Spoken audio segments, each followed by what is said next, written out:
If that stuff would make our founding fathers nauseous, this might have just killed them. That Donald Trump would be treated the way he's being treated, that a federal agency would invade his personal home, as they did on August 8th, 2022, and, well, basically try to frame him. And also, you heard about this, right? Possibly try to kill him. Now, at first, that was part of the outrage that I had all the way back in 2022. When the FBI shows up, they have guns, right? I mean, that's what made it so outrageous. One of the things. But then when we see on page 4 in Christopher Kice's motion to the federal court, Trump's lawyers, this is what it said on the warrant, I believe.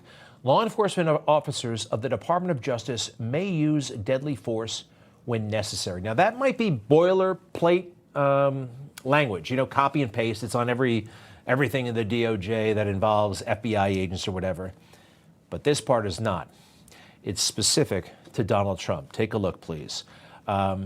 Should the former president of the United States, FPOTUS, that's what that stands for, arrive at Mar-a-Lago during the raid, the FBI will be prepared to engage with former president of the United States and the United States Secret Service security team. Engage. If he shows up, the FBI, armed to the teeth, will be able to engage. Now, what does that word mean? Does that mean talk? Does that mean negotiate? Because when I hear law enforcement use the word engage, and we just heard that they're authorized to use deadly force, they usually use the word in this context. Take a look. They saw a shooter, a female, who was firing. The officers engaged her. She was fatally shot by responding police officers. Officers immediately responded, engaged the suspect. We engaged the suspect. The officer engaged the suspect and fired shots and used deadly force to stop the threat. Yeah, you see what I mean? And they're throwing around this word engage. We will engage the former president of the United States. The FBI will. Creepy stuff. Then again, the FBI is, well, a creepy organization these days. And so is the Department of Justice. And they haven't been punished. They haven't been held accountable for so many wrongdoings. So much. I mean, the election meddling in 2016. I will never forgive them for that. I'm sorry. And neither one of these people went to jail. That was in 2016. What do they do in 2020? Well, we know they suppressed the laptop, right? Be ready, there may be some Russia disinformation. Yeah, they went and talked to Mark Zuckerberg. If you hear about a laptop, it's probably from Russia. And now this latest thing where they're authorizing the use of deadly force, potentially against a president of the United States. This stuff is not new. This is what this deep state is. This is what the federal government is. This is what the FBI is. Now, J. Edgar Hoover, first director, 50 years director of the FBI. And this guy was a bad dude, right? I mean, he was wiretapping and blackmailing Martin Luther King, domestic spying, opening people's mail. I mean, totally extra constitutional, but this guy didn't think the Constitution, he didn't have to bother with that. And he may have helped run a plot against Richard Nixon. Everybody understands he's bad, right? But if you go to Washington, D.C., the FBI headquarters is actually still named for him. J. Edgar Hoover, that's building. Now, it's fascinating because every military base in the country has been renamed. Fort Bragg is now Fort Harriet Tubman or something. I mean, they changed all of the names to politically correct, more sympathetic figures, whatever. But that remains the same. Maybe because they like him. Maybe because they revere him. Maybe because that's the way things are still done. I know they were done that way under Comey, 6 foot, 8 foot tall Comey. Oh yeah, Comey's back hanging around just in time for the election, right? He's not totally wrong here, though. He's obnoxious, but yeah, I think he may have a point, and it's a good one. Are you concerned that it may get a test unlike any other if Donald Trump is reelected? I mean, when you think about a second Trump administration, what do you think the implications would be for the FBI? Oh, serious, for the Justice Department and the FBI, because Trump is coming for those institutions. He knows their power, and I think he has regrets that he didn't work hard enough to corrupt them last time. So he's coming for them, and that's a danger for all Americans.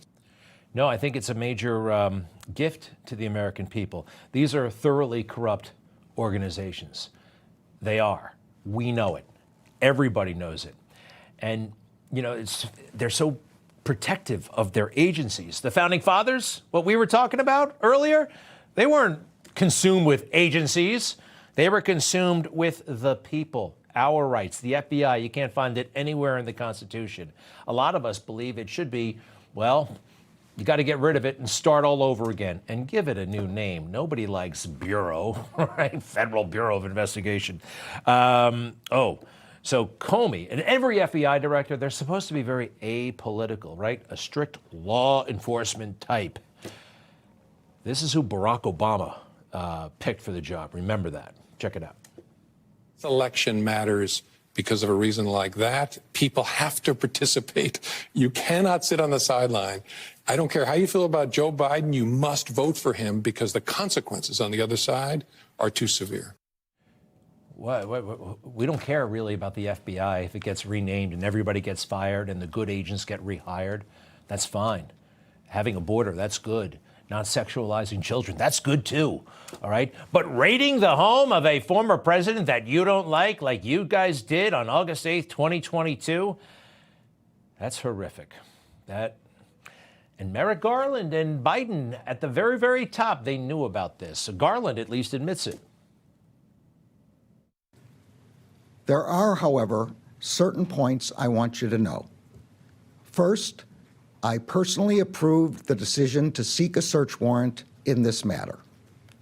Second, the department does not take such a decision lightly. Well, you did it, didn't you? And now we know, well, you committed an illegal act. According to the court papers, you are in total violation of the Constitution and a million other things. Fourth Amendment, please, anybody? The right of the people to be secure in their persons, houses, papers, and effects against unreasonable searches and seizures shall not be violated, and no warrant shall be issued but upon probable cause, supported by oath or affirmation, and particularly describing the place to be searched and the persons or things to be seized. Well, guess what? They didn't do any of that. The FBI did not do any of that. Looks like they lied again on an affidavit, just like they did in 2016.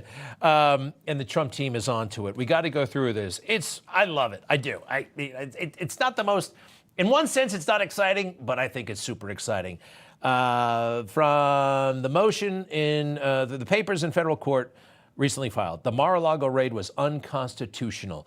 Agents misled the magistrate judge to obtain the warrant, and the warrant lacked the particularity required by the Fourth Amendment.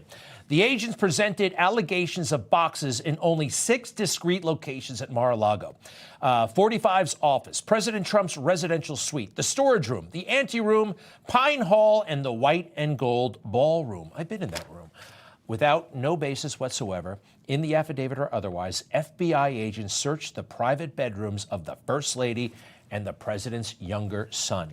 The FBI's photo log demonstrates that the agents took extensive photos of those rooms, respectively, for no apparent reason. There was no factual basis for the agents to rummage through rooms not specified in the warrant, and not surprisingly, they seized nothing from these rooms. The agents improperly seized passports, medical documents, correspondence related to taxes, and accounting information.